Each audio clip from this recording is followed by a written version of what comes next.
Hi everyone, welcome to my channel. I've just published my first ebook, Student Life in the UK, a guide for international students.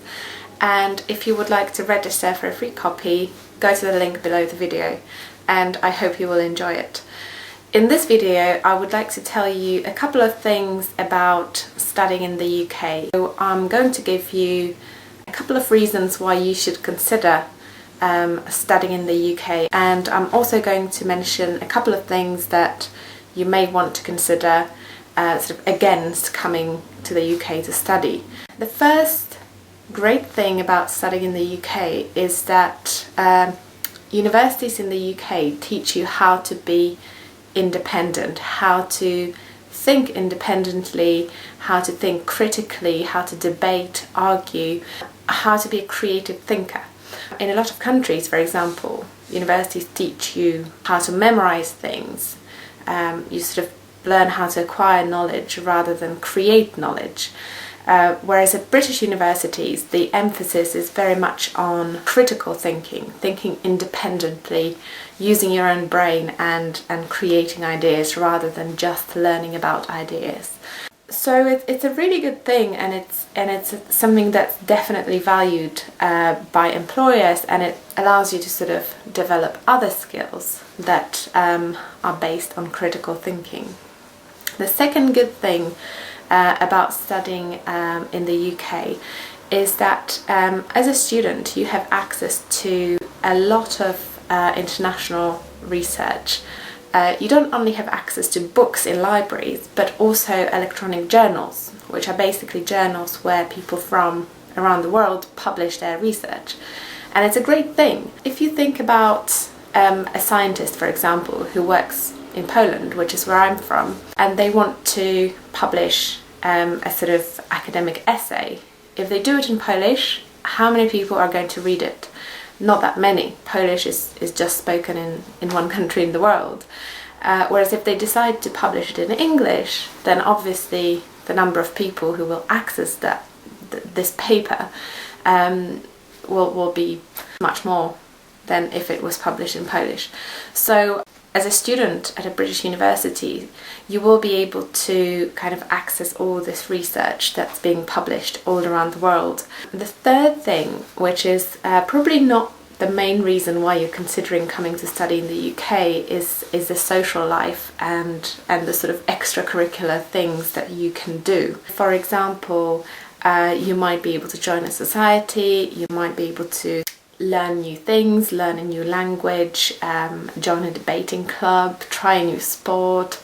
And these are the kind of things that British universities and their students' unions really emphasise, that universities' main function is to teach, but also to provide students with those extracurricular activities that help develop their sort of personality and develop them as people in general.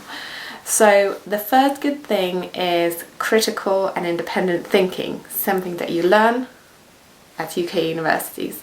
The second thing is access to research, and the third thing is the social life. Now, there are a couple of things that could be seen as negatives, and the first one of them is that British universities are not sort of knowledge heavy. So obviously people do know a lot, but the emphasis when teaching students is not on facts. You learn how to be an independent thinker rather than sort of learning and memorizing things. It can be a good thing, but for some people who prefer a different style of learning, it might be a problem. So if you'd rather go to university in a country where the education system is knowledge heavy, is fact heavy, then perhaps studying in the UK is not for you. The second thing which could be considered as a negative is the cost. Going to university in the UK costs a lot of money, it's very expensive. At the moment students pay up to £9,000. If you're an international student, then it's even more expensive. But there might be sort of scholarships and grants, bursaries that you might be able to apply for. It's worth sort of doing your research beforehand You might be able to speak to universities in your country or talk to your embassy and see whether they could perhaps fund your studies. If you do decide to do it, it's an investment and it's absolutely worth it. It's a great choice. So I guess you just have to sort of decide whether it's worth it or not. The third thing is that some universities in the UK are not necessarily recognised by employers in other countries. So if you're thinking about going back to your country after graduating, then perhaps you should choose a university that's recognised internationally. So for example, Oxford and Cambridge are the two most obvious universities that probably most employers in the world have heard about. On the other hand, there are smaller universities or perhaps ones that are recognised in the UK but they're not necessarily known in other countries. So it's definitely something to think about when applying to university. Pick the ones that are good universities but also ones that are recognised abroad, in case you decide to go back to your country or go to another country to work.